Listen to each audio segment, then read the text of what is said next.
What's going on, everyone? So Lakers are back to 500 for the first time this season. It's rough. Last time we were 500, we were 0-0 on the season. It's such a great start, right? Lakers start off 3-0. We're looking like, oh man, it's going to be a different team. We get on the road and we go 1-3 on the road. We've only won one of our last four games. Not good. Anthony Davis even called it out. We look like two completely different teams out there. One team, home team, right? Which makes sense. Right? You're at home, you got the crowd in your favor, used to the rims, the court, right? Guys get a little more swagger, guys got a little more confidence. Then you go on the road and it's just a disaster, right? Crowd's against you, you're just not performing the way that you should.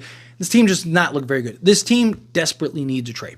We talked about it all offseason, right? Continue to talk about it. There's all these trade rumors and speculations and all this stuff that keeps popping up, right? Like every day there's just like, this team wants Jalen Hurts, and this team wants Jalen Hurts, and this team wants this guy, and this team wants that guy. And yet nothing gets done, right? And it's frustrating. I get it. I'm frustrated too. I want the Lakers to do something.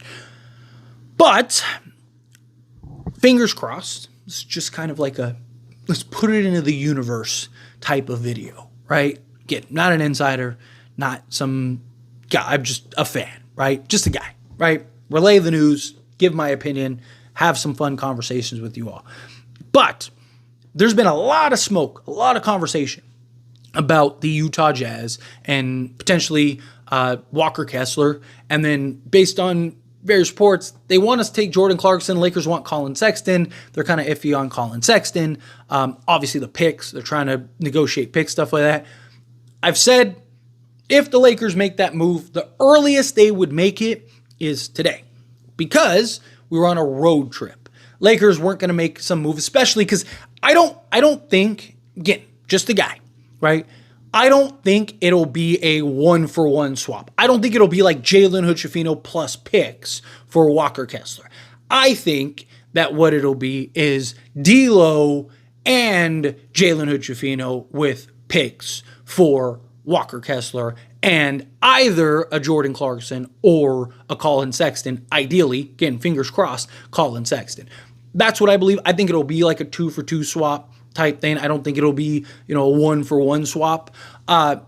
So you might ask, well, why wouldn't they do that on the road? Well, one, like if you were just doing like a Jalen Hood-Schifino for Walker Kessler, then fine, doesn't matter. Jalen Hood-Schifino's in the G League anyway, right? So who cares, right? Even if you have to finish this road trip without Walker Kessler, who cares? You're not playing Jalen Hood-Schifino during this road trip anyway, right? But if you're going to get off a D'Lo and you're trying to win some games, I know D'Lo wasn't great in this past game, so I'm sure many people would be like, who cares, right? You could have gotten rid of him, but you're not going to do that in the middle of a road trip, especially at the end of a road trip, especially when you got one more game and you just got to wait a day and now you're in LA. Again, I'm not saying that they will. I'm not saying to expect it. I'm not saying to hold your breath. I'm not saying any of that. But the Lakers desperately and clearly need a trade. And I don't know how Rob Pelinka and this front office are looking at this team and going like, we're good. Let's kick our legs up. Let's relax. Now, look, I don't believe the Lakers should make a panic trade. Like, I don't think you take D'Lo Walker or D'Lo and Jalen Hood-Schifino with both firsts and trade those for even Colin Sexton and Walker Kessler. I don't. Right? You still have other needs. You still need some point of attack defense. Still ideally need a 3-and-D wing. But if you could do something where it's D'Angelo Russell with Jalen Hood-Schifino, remove the protection of the pick that Utah already has, so now it's not top 4 protected anymore. Now it's just unprotected, right? Like, it's a big difference, right? Like, because Lakers end up, 2 years, end up being the worst team in the NBA because LeBron and AD left that pick and they get the number 1 pick. Well, guess what? Now Utah doesn't get to keep it. Now it goes to Lakers. Or if it's the 3rd pick, now it goes to Lakers. Or if it's the 4th pick, it goes to Lakers, right? Now they get nothing for that deal, right? So there's value in that for Danny Ainge. And then add another unprotected first. I'd be like, hey, take your pick. Which one do you want? Here's another unprotected first for you. And then if you want like a pick swap and a second, you want a couple seconds, whatever else you want, here you go. It is yours. You can have it, take it. As long as you can keep at least one first, right? If you can keep one first, then the Lakers are in good shape, right? Because now you bring in Colin Sexton and Walker Kessler. Now you get that like, that kind of exhale from the team, the fans, right? Like everyone's now excited again, right? We're all pumped. We're all celebrating. We just got Kessler. We just got, right? So now the vibes, everything is just different, right? You're introducing two guys that one is probably coming off the bench and Walker Kessler, and our bench has been the worst in the league. Now you're getting a guy that can give you a double-double off the bench. Hopefully Christian Wood comes back sooner rather than later. Now you got at least those two, hopefully. I mean, Colin Sexton, you could even bring off the bench at least momentarily until you kind of figure out what else you're going to do. Although I'd probably start him because we really need that athleticism, and he gives you similar production. I really think you need to inject Cam Reddish into the starting unit, right? Like, I mean, the way he's been playing these last two games, I think you need to reward him. Keep his confidence high, keep his effort. He's one of the few guys that is showing up on a nightly basis. Maybe you're doing something like that, right? Maybe you do something with, like, if you were able to pull off the Sexton and Kessler trade, I really would like to see something of, like, Sexton, Reeves, Reddish, LeBron, and AD, and now you have, like, Gabe Vincent, Max Christie, Dalton Connect, Rui Hachimura, when Christian Wood gets back, Christian Wood and Walker Kessler. Now I just think that that's much better. And then whenever Vando gets back, obviously you'd have Vando to inject into the starting or bench, whatever, or you trade him. But at least, again, that takes some pressure off of us, gives us two major needs: athleticism, rim pressure from Colin Sexton, and then rim protection plus rebounding and double-doubles in a guy from Walker Kessler. So the two needs are that center spot and that athletic guard. Boom, you just solved two things. So now you can kind of evaluate between now and the trade deadline, kind of let prices drop a little bit, kind of let things kind of balance themselves out a little bit. And then as you move into the trade deadline, well, now you can look to maybe you're going and getting a Bruce Brown, right? Because it's like, man, we could bring Sexton off the bench or maybe Reeves off the bench, bring in a Bruce Brown, and now we have that real, athletic backcourt. Hey, let's go get a Cam Johnson, right, and slot Cam Johnson in, and then boom, now we got Cam Johnson with Colin Sexton, Austin Reeves, LeBron James, and Anthony Davis. Maybe that just looks better. Maybe you're still going and looking to try to see if you can get a Zach LaVine or something like that, right? Like, it gives you time to just take a step back and continue to be patient.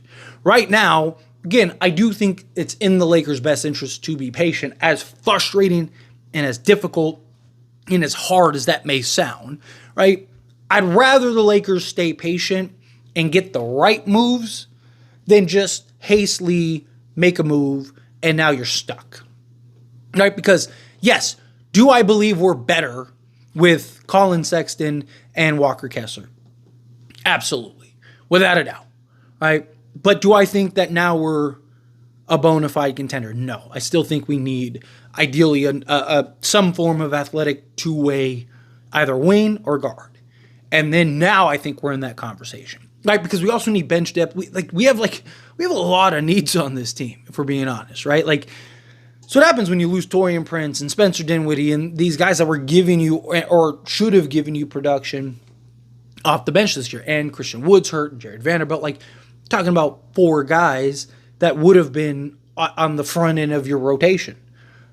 That's tough, right? Like, two of which are hurt, two of them you just lost for nothing, and you didn't replace them. And you're counting on a third-year player, yes, but this is really his first real opportunity to do anything, and you're counting on an actual rookie.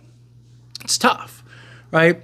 Now, supposedly, again, I'm not an insider, but based on kind of the rumors and reports that are going around, the Utah Jazz want us to take Jordan Clarkson, right? Now, Jordan Clarkson, I'm not a big fan of, right? He's very inefficient. I mean, his career, like 32, 33% three-point shooter. He's had seasons where he's under 40% from three. Even this season, he's been very inefficient. Does give you some athleticism, right? Does give you some of what you need, a sizable guard, right? You're hopeful that with J.J. Redick in this style of offense, that maybe he can be more efficient. We've seen like his Sixth Man of the Year and stuff like that, where he has been more efficient, shot the three ball better, just more efficient from the floor.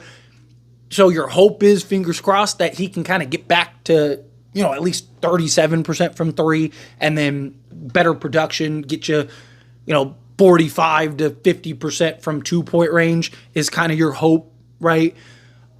But again, I'm not a fan of it. However, if you told me, Tyler, the only way that you can get Walker Kessler is to take on Jordan Clarkson, then fine, let's do that, make it happen.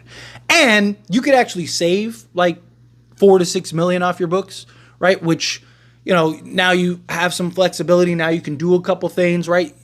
Could even maybe potentially get yourself under the first apron so you don't have all the restrictions, and now you can stack like vet minimums and do all that stuff, take on salary, right? Just puts you in a different position. But again, I'm hopeful. It's kind of just a universal, like, put it out into the universe and hope that it hears my cry. The basketball gods, please give the Lakers some type of trade, because we need one sooner rather than later. Even if it's not today, hopefully it's tomorrow. Hopefully it's before our next game, right? We got a 3-game homestand, right? So we have some time. I would bare minimum like to get this done before our next road game, right? So essentially the next week, if we can get a deal done in the next week, that would be ideal. If in this next week we can pull off a Walker Kessler trade, or Walker Kessler and Jordan Clarkson, or Walker Kessler and Colin Sexton, whatever we got to do, if we can pull something like that off, that could just take so much pressure off of us, Laker fans, and the Lakers, period, of course. But anyway, as always, this is a discussion, so I pass a question on you. Let me know your thoughts and opinions down in the comments below. What do you think? How do you feel? What are your thoughts? Do you, as do I, have hope and prayers of seeing the Lakers pull off a trade in the next week or so? Again, hopefully during this homestand, we get something done sooner rather than later.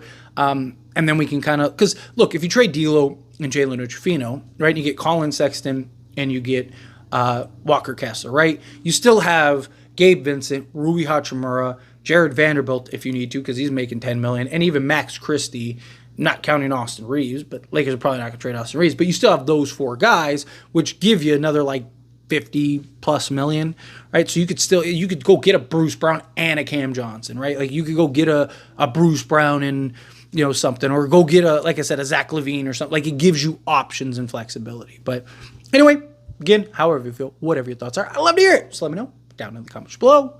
That being said, if you haven't liked this video, hit that like button. Helps me a lot. So we enjoy these types of videos. Truly appreciate it. Not subscribe to the channel, hit that subscribe button. Turn on the bell notifications. Appreciate y'all. See you in the next one. Thank you.